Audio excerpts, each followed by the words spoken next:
The ocean is gone. Not low tide, gone. Where there was water, there is now wet sand, flopping fish, and exposed coral stretching out farther than you have ever seen. The tourists are walking toward it. They are pulling out their phones.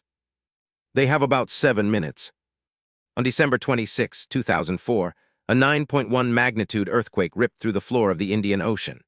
It was the third largest earthquake ever recorded by modern instruments. The rupture was over 800 miles long.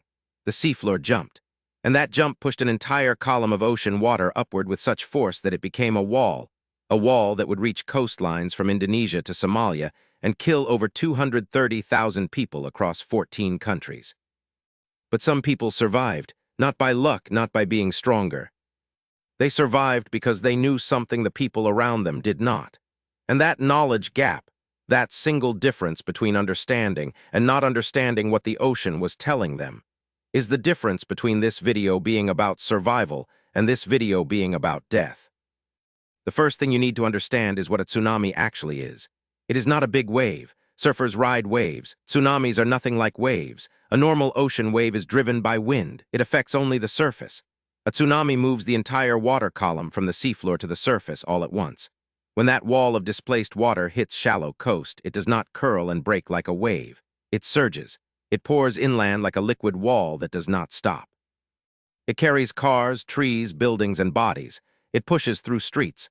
It fills valleys, and it keeps coming for minutes, sometimes for over an hour, because a tsunami is not one wave. It is a series of waves, and the second wave is almost always bigger than the first. Dr. Eddie Bernard, former director of NOAA's Pacific Marine Environmental Laboratory, spent decades studying exactly this. His research showed that the deadliest phase of any tsunami is not the first wave. It is the return. People who survived the first surge think it is over. They walk back to the damage to look for family, for belongings, for answers. Then the second wave arrives. It arrives deeper, wider, and stronger. Bernard's data from the 2004 event confirmed that the majority of deaths occurred during the second or third wave, not the first. That is not the counterintuitive lesson. The counterintuitive lesson is this: the ocean tells you it is coming, and almost nobody listens. Before a tsunami reaches shore, the water recedes. Dramatically, sometimes hundreds of meters, the seafloor is suddenly exposed. Fish are stranded. Boats sit on dry sand. To anyone who does not understand what is happening, this looks like the most extraordinary low tide they have ever seen. It looks like a once-in-a-lifetime photo opportunity. It is a death sentence with a 7-minute timer. In 2004, on Macau Beach in Thailand, a 10-year-old British girl named Tilly Smith was on holiday with her family. She saw the ocean pull back. The tourists around her were mesmerized. They were walking toward the exposed seabed. Tilly had learned about tsunamis 2 weeks earlier in her geography class at Danes Hill School in Surrey, England. Her teacher, Andrew Carney, had shown the class a video about tsunamis and explained the signs: the receding ocean, the bubbling water, the distant sound that does not match anything familiar. Tilly screamed. She told her parents. She told the hotel staff. She told the lifeguards. Her father helped clear the beach. Approximately 100 people evacuated that stretch of sand before the wave arrived. On the same coastline just miles away, where no one recognized the signs, entire beaches of tourists were swept away. That is the knowledge gap. A single geography lesson, 2 weeks old in the mind of a child, saved roughly 100 lives. The 2004 Indian Ocean tsunami was not the first, and it was not the last. On March 11, 2011, a 9-magnitude earthquake struck off the coast of Tohoku, Japan. Japan is arguably the most tsunami-prepared nation on the planet. They have centuries of recorded tsunami history. They have seawalls. They have warning systems. They have evacuation drills in elementary schools. They have a cultural principle called tsunami tendenko, a phrase from Iwate Prefecture that means, essentially, when the ground shakes near the ocean, you run. You do not wait for your family. You do not gather your things. You save yourself first and trust that everyone who knows the rule is doing the same. It is a brutal philosophy. It asks you to abandon the instinct to protect the people you love by staying together. But in the math of a tsunami, it works. The people who followed tsunami tendenko mostly survived. The people who stopped to help elderly relatives, to collect children from school by car, to wait for official confirmation, many of them did not. A 2012 study published by researchers at the University of Tokyo analyzed the evacuation behavior of over 5,000 survivors from the Tohoku coast. They found that people who began evacuating within 3 minutes of the earthquake had a survival rate above 95%.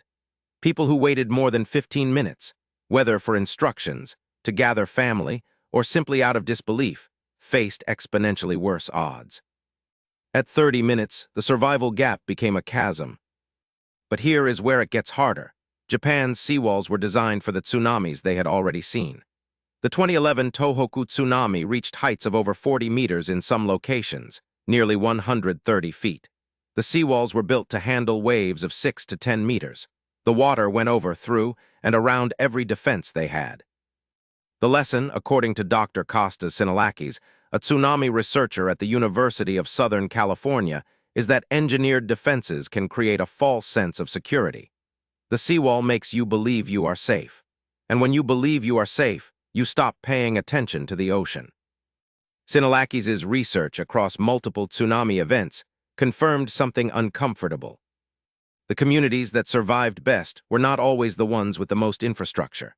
They were the ones with the strongest cultural memory of what the ocean can do. In Chile, after the 1960 Valdivia earthquake, the most powerful earthquake ever recorded, at 9.5 magnitude, the coastal communities that had oral traditions of past tsunamis evacuated faster and more effectively than the communities that relied on official warning channels. The grandmother who remembered her grandmother's story about the water disappearing was, statistically, a better early warning system than the seismograph. That pattern repeats everywhere researchers look. In the Ryukyu Islands of southern Japan, stone tablets called tsunami stones sit on hillsides above coastal villages. Some are over 600 years old. They carry inscriptions that translate to warnings like, "Do not build your home below this point.